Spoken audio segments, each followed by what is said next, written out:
I actually completed a larger tutorial on mastering, a longer video, and I promised in that video that I would focus in and do a couple of quick tips on specific areas that I covered in the mastering chain that we built. So this is about mastering. I'll be doing 2 quick tips. One, this first one, I'm going to concentrate on Brainworx digital plugin, digital version 2, and which is an MS mid-side processor. And in another, I'm going to concentrate on manual gain automation or manual gain alteration. So in this one, let's take a look at the Brainworx BX Digital version 2. Great plugin, and I'm a big fan of all of the Brainworx stuff. Dirk Ulrich over there is doing some great work, and go and check out Plugin Alliance. There's loads of cool stuff. This isn't the only MS processor on the market. Obviously, there are others.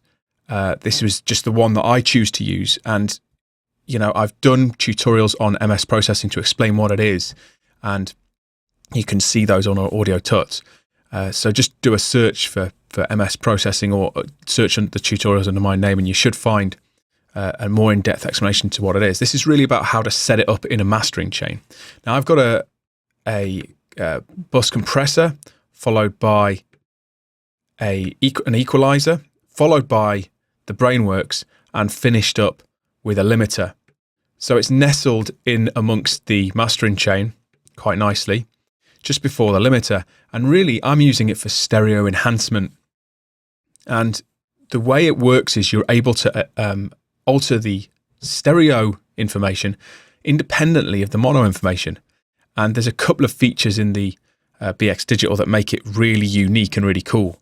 The first one being the mono maker, and I just love the mono maker because it enables you to make everything under a certain frequency completely mono.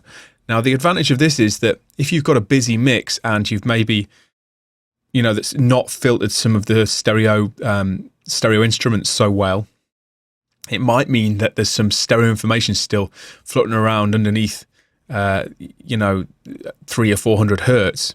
And this isn't always a great thing, because you really want your bottom end to be focused, controlled, and mono specifically. So this simple control allows you to just dial in a specific frequency, let's say 300 or 400 hertz, and everything below there is going to be mono. And there's a really nice musical curve on it as well. You don't hear any sort of nasty, you know, harsh filters on it or anything.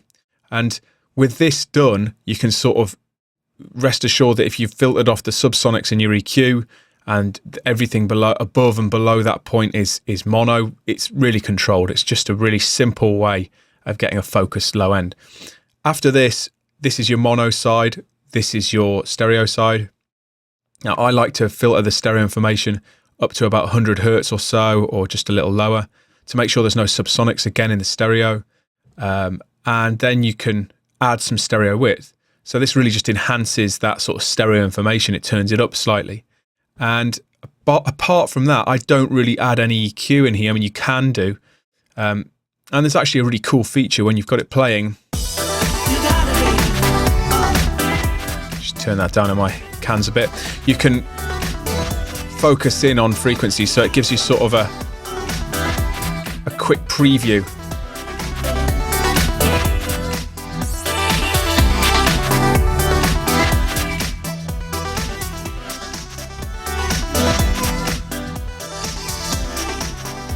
I love the way it does that. I wish more EQs would do that. It gives you sort of like a preview of the band you're working on.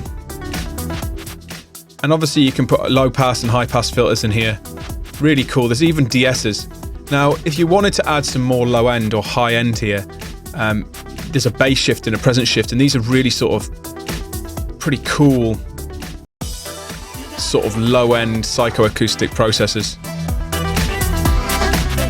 Don't know if you can hear that, but if you're listening on a decent set of cans or some good monitors, you should be able to hear some good subsonics coming through. And then we can put presence shift on the stereo info and a little bit on the mono info. You've got to go pretty easy because it's quite intense, but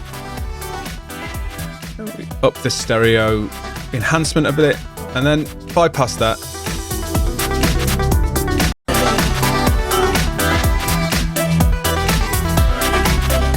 great. So it's not too intense. It doesn't mess with your mono compatibility. It's just a really cool plugin.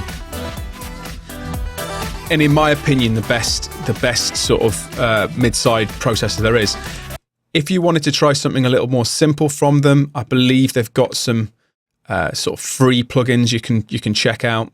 But get across to Plugin Alliance and check out maybe the BX Control, which has got the mono maker on it and allows you to, you know, dial in some of that without affecting too much else.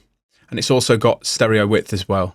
So if you want to just check it out without all of this, check out the BX Control. But there you go, mid-side processing in your mastering chain. Really quick sort of overview of it. Hopefully that, you know, will get your juices flowing and get you start you off at least in the subject. In the other quick tip, I'm going to take a look at manually automating gain, manually changing gain for breakdowns specifically in your mastering.